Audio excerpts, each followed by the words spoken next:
My wedding to Ezra Burns went off without a hitch on December 22nd. In the weeks leading up to the big day, Cooper Hamilton had tried to harass me a few times, but I'd shut him down at every turn. As for Carter Hamilton, she'd vanished into thin air, and honestly, I couldn't bring myself to care where she'd ended up. The ceremony was held in the grand ballroom of a luxury hotel. I wore a custom-designed gown that hugged my bump, my heart full and my smile genuine. Ezra looked breathtaking, the kind of handsome that makes a room go quiet, dressed in a crisp, bespoke tuxedo. As the processional music swelled, we walked hand in hand toward the altar. Just as we reached the officiant, a sharp, jarring shout pierced the air. "Anya!" I looked down from the platform to see Cooper sprinting toward us. Before I could even register what was happening, he'd hauled me off the stage. "Anya can't marry Ezra," he bellowed, his voice echoing off the vaulted ceilings. "She's my girlfriend." The entire room went silent. It was the kind of trashy, cinematic spectacle you'd never expect to see in real life. I ripped my hand from his grip, glaring at him. "Are you finished? We broke up 6 months ago. I never agreed to that." His eyes were wild, burning with a terrifying intensity. "I'll overlook the fact that you've been with Ezra just as long as you come back to me." I couldn't shake the feeling that he'd completely lost his mind. I'd seen my fair share of bad breakups, but I'd never seen anyone act this deranged. Ezra, usually so composed, had his jaw set like granite. His hand balled into a fist at his side as he stepped between us.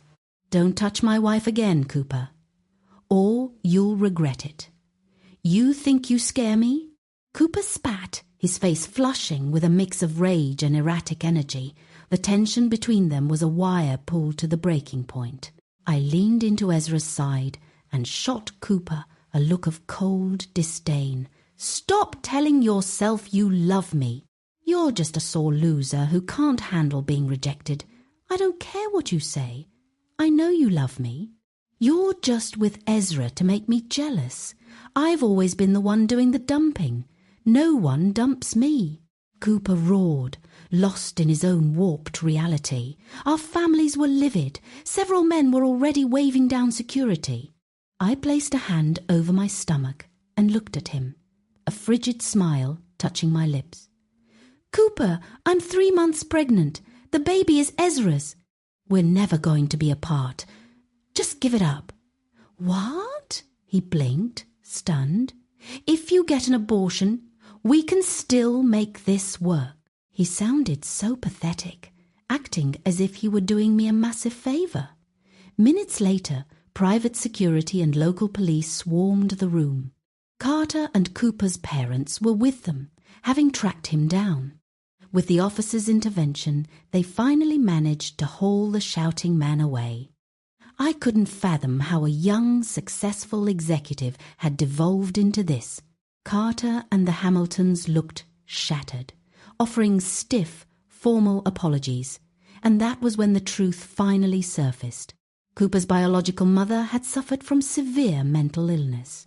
She'd taken her own life when he was 6. His father had spent years indulging his every whim to compensate for the trauma, molding Cooper into an entitled, volatile shadow of a man. On the surface, he was the perfect, polished heir. Beneath that, he was obsessive. If he couldn't have what he wanted, his mind would simply spiral. They'd sent Carter abroad years ago, hoping to stabilize him, and for a while he'd latched onto me instead. His parents had hoped he was cured, but losing me had triggered a total collapse. They wanted me to let it go. But frankly, my forgiveness didn't matter anymore. To me, he was nothing more than a passing dark shadow. Now, with Ezra and the baby, I had the world. I stepped closer to Ezra and slipped my arm through his. He pulled me into his embrace, his smile mischievous yet tender. "Starting tonight," he whispered, running a hand through his hair to shake off the adrenaline. "I'm officially on the clock as your husband." As the wedding march resumed, we walked forward together. Our life was just beginning.